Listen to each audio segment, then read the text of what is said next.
जिस तरह हमारा सदर झारखंड का कभी कुछ हो जाता है तो शाकिर दौड़ के चीखे मारता है।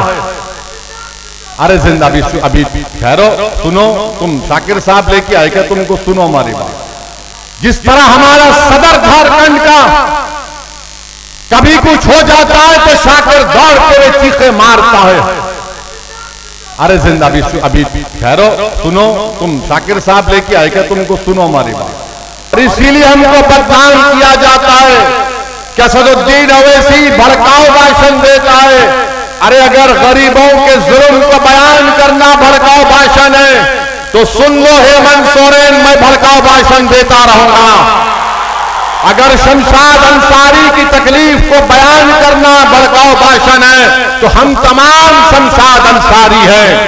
अगर हमारी बहन और हमारी मां बैठी हुई है, उनके बेटे और औलाद के लिए इंसाफ की बात करना अगर भड़काऊ भाषण है तो मुझे फख्र है कि अल्लाह ने मुझे भड़काऊ भाषण बोलने की सलाहियत दी। मेरे अजीज दोस्तों और बुजुर्गों, आप ये भी जानते हैं कि जिस प्रदेश से मैं आता हूं तेलंगाना है, वहां पर 50 लाख से कम मुसलमान हैं। झारखंड में 60 लाख के करीब मुसलमान हैं। और हम जिस प्रदेश से आते हैं वहां पर अल्पसंख्यक समाज का एक मंत्रालय है। और इस साल का बजट क्या है आपको मालूम? 2200 करोड़ रुपए। और झारखंड में अल्पसंख्यक समाज का विजारत अखिलती बहबूद का बजट सिर्फ 500 करोड़ रुपए है, सिर्फ 500 करोड़ रुपए।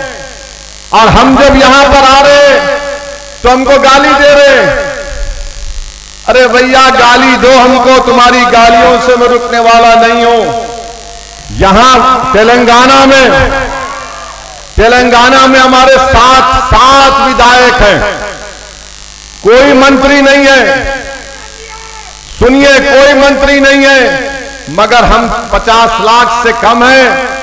2200 करोड़ रुपये सालाना मिलता है।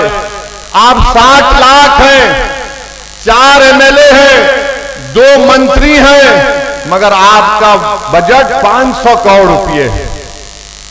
यही बात जब हम करते हैं तो इन तमाम को पेट में दर्द होता है। और इसीलिए हमको बदनाम किया जाता है कि असदुद्दीन ओवैसी भड़काऊ भाषण देता है।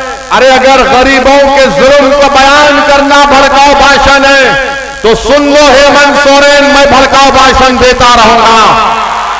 अगर शमशाद अंसारी की तकलीफ को बयान करना भड़काऊ भाषण है तो हम तमाम शमशाद अंसारी हैं।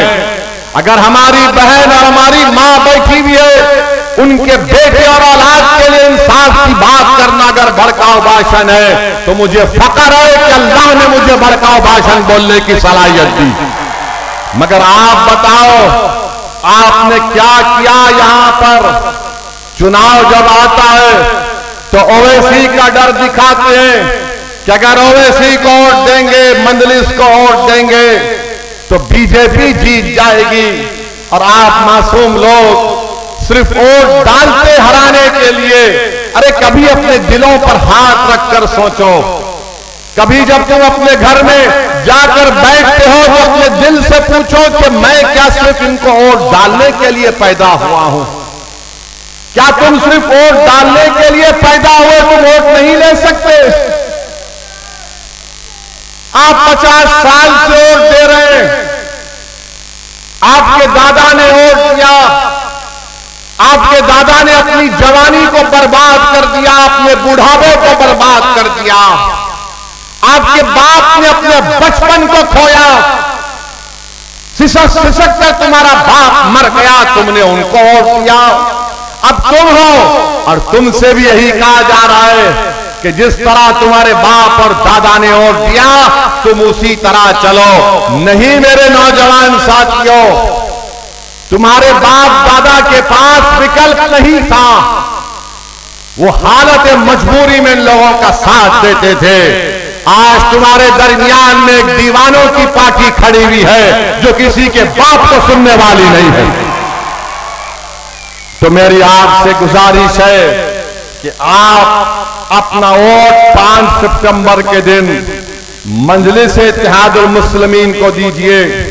मेरे अजीज दोस्तों और बुजुर्गों, केंद्र की सरकार बीजेपी की है।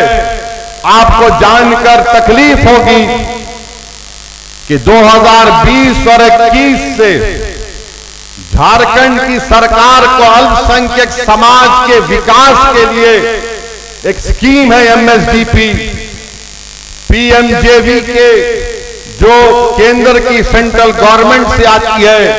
झारखंड की सरकार को 155 करोड़ रुपए दिए गए। कितने? 155 करोड़ रुपए दिए गए। ये हेमंत सोरेन ने उसमें से सिर्फ 5 करोड़ रुपए खर्चा किए।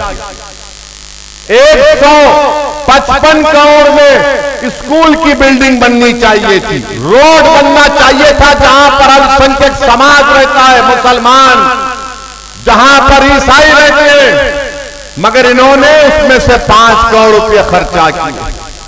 बोरवेल डालना चाहिए था, कॉलेज की बिल्डिंग बनना चाहिए था। अब बताओ इसमें ओवैसी कहां से आ गया? 155 करोड़ में सिर्फ 5 करोड़ रुपए खर्चा करते हैं।